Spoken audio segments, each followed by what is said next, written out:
sound of a car barreling up the driveway snapped Greg's attention to the front door. He opened it, a gentlemanly gesture that would also emphasize to Jade that he'd been waiting. She seemed to catch the hint, changing her stroll up the walk into a sprint. Fastest shower ever, promise. Before she entered the house, he might have said something snippy like, "I should hope so," but the sight of her brown eyes, red-tinged like an iron-rich soil, smothered his annoyance. Suddenly, all he wanted was to gaze into those dark irises and slip his hands around the slight swell of her belly. He grabbed Jade's left palm, restraining her from racing up the stairs. The 5-carat diamond fit between her interlaced knuckles, advertising his claim. He was glad that she wore it around town, not simply for special occasions. "How are you feeling?"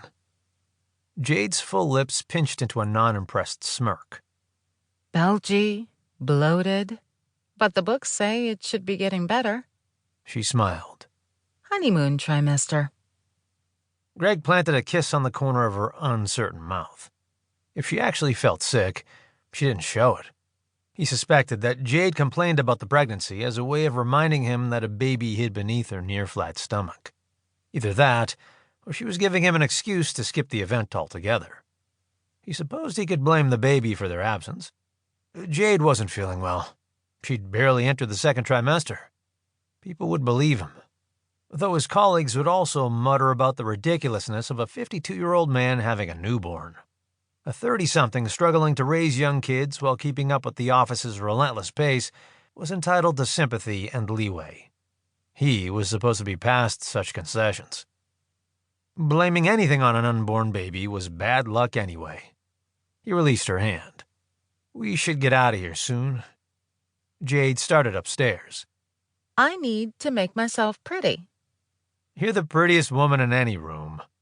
She turned and draped an arm over her head, striking a pose on the staircase before sniffing toward her exposed armpit. Her nose scrunched, transforming her striking appearance into something cute and cartoonish. Well, I don't want a reputation as the ripest. She hurried to the second floor, swearing to break speed records with her beauty routine. Greg settled on a step, knowing that she wouldn't simply wash and throw on a dress as she had pledged. Jade was her own biggest critic.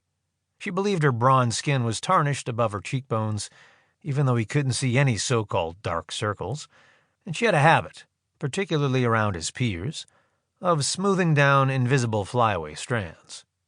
It was all so silly. Jade didn't need to be self-conscious. He checked the time on his phone. 5:20. Marcel had planned the cocktail hour for 6 to ensure that the whole firm could appreciate the brightening of Jersey City's gap-toothed skyline from the new building's omnipresent windows. If they were more than 45 minutes late, they'd miss the show. "Jade!" he shouted up the stairs. 20 minutes tops. Okay, babe? It could take an hour to get into the city." He listened for a response. Water ran through the wall pipes. Greg also heard footsteps. Heavy, yet fast.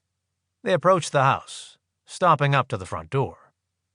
He rose from the stairs, continuing to listen.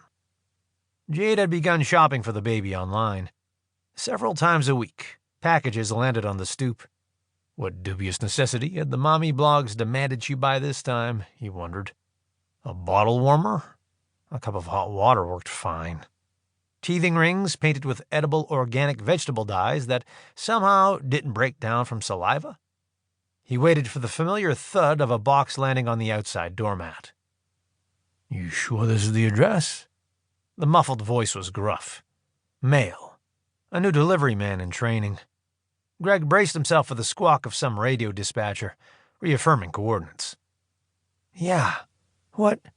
Said," answered a second voice, higher and more jittery than the first, the speech broken and even less intelligible. Two new guys, Greg decided, with a package either for him or for a neighbor that he'd end up delivering himself if they dropped it at his door. Carting something heavy enough to require 2 delivery men did not appeal to him.